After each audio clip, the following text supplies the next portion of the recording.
जय हिंद। आज हम देखते हैं धातुओं के बारे में समझते हैं। तो धातुएं किसे कहते हैं?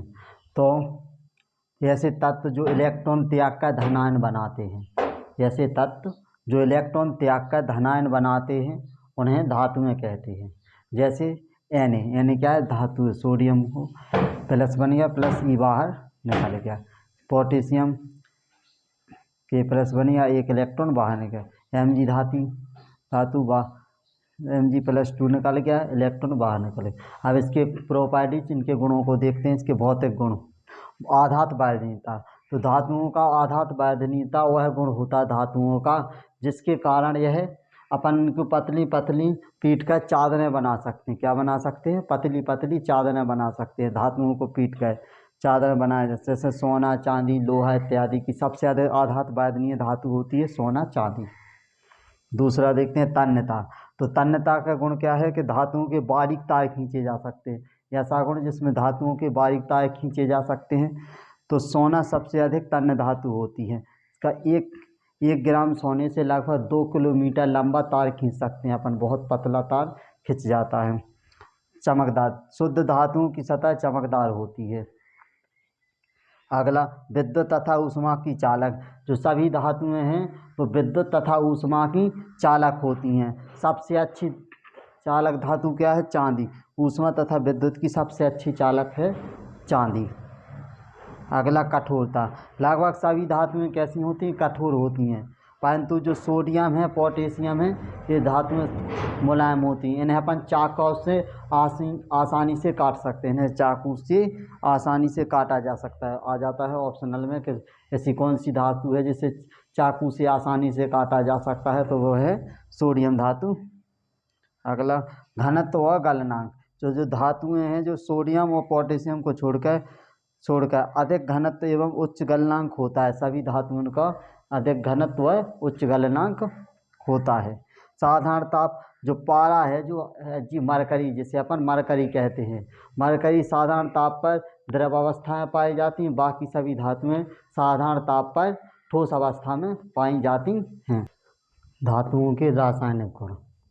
नंबर 1, धातुओं की ऑक्सीजन तो वायु से क्रिया, इसे दहन कहते हैं। तो जब धातुओं को वायु के साथ गर्म करते या जलाया जाता है तो वे संगत धातु ऑक्साइड बनाते हैं जो क्षारीय होते हैं। जो कैसे होते हैं? क्षारीय होते हैं, ध्यान रखना। तो धातु के ऑक्साइड कैसे होते हैं? क्षारीय प्रकृति के होते हैं। क्वेश्चन पूछता है ऑप्शनल, धातु के ऑक्साइड कैसे होते हैं? क्षारीय प्रकृति के होते हैं। जैसे सोडियम धातु की क्रिया ऑक्सीजन से साधारण ताप पर कराते हैं, सोडियम ऑक्साइड बनता है जो कैसा होता है? क्षारीय होता है। इसी प्रकार पोटेशियम को वायु के साथ जलाया जाता है, पोटेशियम ऑक्साइड बनता है जो कैसा होता है? क्षारीय होता है। Mg की क्रिया देखो, साधारण ताप पर Mg धातु के साथ नहीं जलता है। इसे उच्च ताप पर या उच्च वायु के साथ गर्म करते हैं या ताप, तो मैग्नीशियम ऑक्साइड MgO बनता है। दूसरा, जल के साथ क्रिया। जब धातु प्लस जल से क्रिया करे तो धातु ऑक्साइड बना प्लस हाइड्रोजन गैस बाहर निकलती है।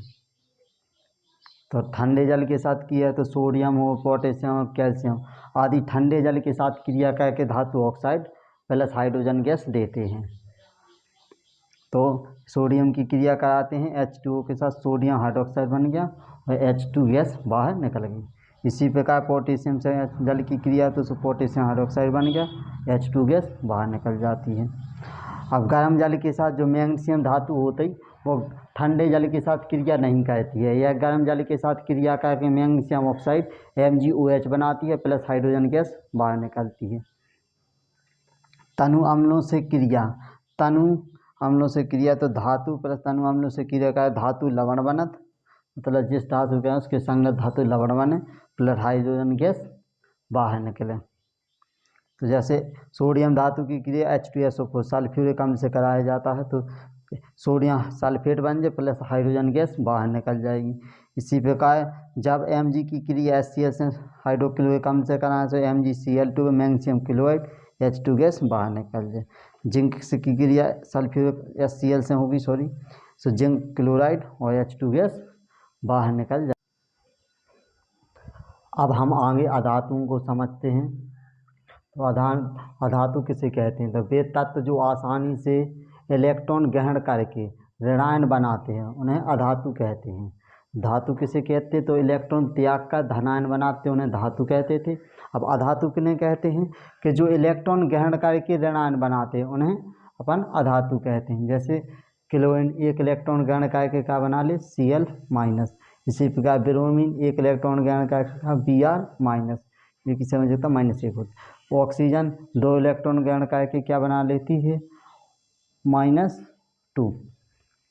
अब इसके भौतिक गुण को देखते हैं। तो इसकी अवस्था तो ये ठोस द्रव अवस्था तीनों अवस्थाओं में पाई जाती है। अधातु ठोस द्रव अवस्था तीन में पाई जाती हैं। एकमात्र अधातु है जो द्रव अवस्था में पाई जाती है वो क्या है ब्रोमीन। तो ब्रोमीन एकमात्र ऐसी अधातु है जो द्रव अवस्था में पाई जाती हैं। चमक इनकी सतह चमकदार नहीं होती हैं। अधिकतर जो कोई अधातु होती हैं उनकी चमक कैसी नहीं होती है चमकदार नहीं। अपवाद क्या है इसमें जो आयोडीन और ग्रेफाइट को छोड़कर, और आयोडीन और ग्रेफाइट ऐसी अधातु है जो जिनकी सतह चमकदार होती है। चालकता सभी अधातु में ऊष्मा तथा विद्युत की कुचालक होती हैं।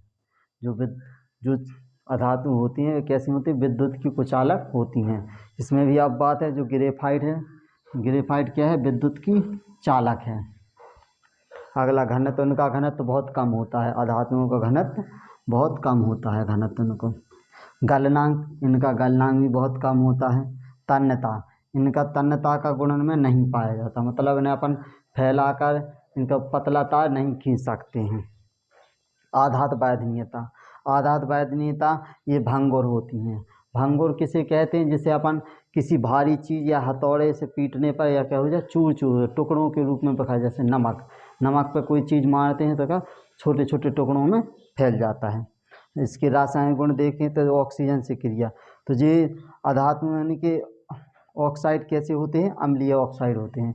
याद रखना है अधातुओं के ऑक्साइड कैसे होते हैं अम्लीय होते हैं, और धातुओं के ऑक्साइड कैसे होते हैं क्षारीय होते हैं। तो सल्फर की क्रिया ऑक्सीजन से सल्फर डाइऑक्साइड बना, कार्बन की ऑक्सीजन से कार्बन डाइऑक्साइड।